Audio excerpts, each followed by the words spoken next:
Hi friends, good evening. Dinner అయిందా? ఏం చేసిండ్రో dinner comment అయితే చేయండి. ఇక్కడైతే నేను చిన్న ఆలుగడ్డలు ఉంటాయి మార్కెట్లో ఇప్పుడు వస్తున్నాయి కనుక ఆ చిన్న ఆలుగడ్డల్ని బాయిల్ చేసి పెట్టుకున్నాను. బాయిల్ చేసుకున్న తర్వాత కొంచెం ఆయిల్లో సాల్ట్ కొంచెం అంత పసుపు వేసుకొని ఫ్రై చేసి పక్కకు పెట్టుకున్నా.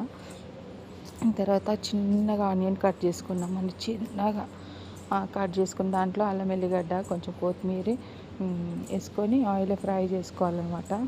చూడండి, నేను చూపిస్తున్నాను చిన్న చిన్న దానికి ఆలుగడ్డలు కొంచెం అంత బొక్కలు పెట్టాలా, కొంచెం మసాలా లోపలికి పోవడానికి. ఇక్కడైతే నేను ఆనియన్ అయితే బాగా ఫ్రై చేసుకుంటున్నా. ఇక్కడ ఫ్రై అయిన ఆనియన్ ఫ్రై అయ్యే లోపల మనం ఏం చేసుకోవాలంటే ఒక పెద్ద గంటతో ఒక కటోరల స్పూన్లు పెరుగు వేసుకోవాలన్నమాట. పెరుగు వేసుకొని దాంట్లో కారం, జీరా పౌడర్, పసుపు, ఉప్పు, టేస్ట్కి తగ్గంత ఉప్పు అవన్నీ కలుపుకొని మసాలాలన్నీ తయారు చేసుకోవాలన్నమాట.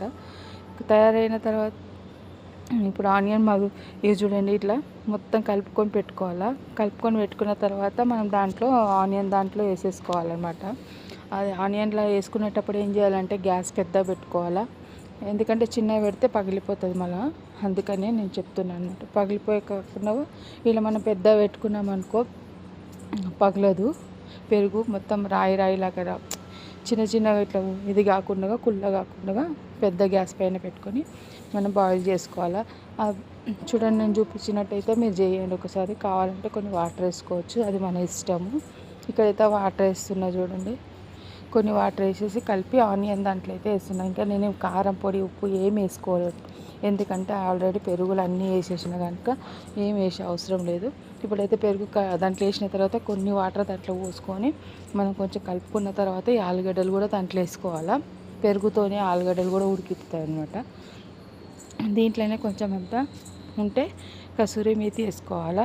దీంట్లోనే కొంచెం అంత కసూరి మేతి వేసుకొని మనము బాయిల్ చేసుకోవాలన్నమాట. ఇప్పుడు ఆలుగడ్డలు వేసినప్పుడు కూడా మనం గ్యాస్ పెద్దగానే పెట్టుకోవాలా, పెరుగు పగిలిపోకుండా అనమాట.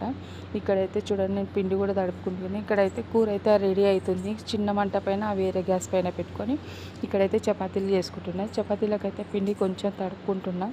చపాతీలు అప్పటికే చేసుకోవాలి వేడి కానీ పిండి ఇప్పుడే తడిపేసిన. చపాతీలు అయితే చాలా బాగా వచ్చినాయి, చూడండి ఎట్లా పొంగుతున్నావో. ఇంకా పిల్లలకైతే డిన్నర్ ప్లేట్ ఏం చేయలే, వేడివేడిగా వేయంగానే వాళ్ళకి వేసి ఇస్తూనే ఉన్నా తినడానికి. చలి చాలా ఘోరంగా పెడుతుంది, అందుకని ఇంకా ప్లేట్ కూడా ఏం చూపించలే, వేడివేడిగా తినేస్తారని. వీడియో నచ్చితే అయితే లైక్ చేయండి, షేర్ చేయండి, సబ్స్క్రైబ్ చేయండి, కామెంట్ చేయండి.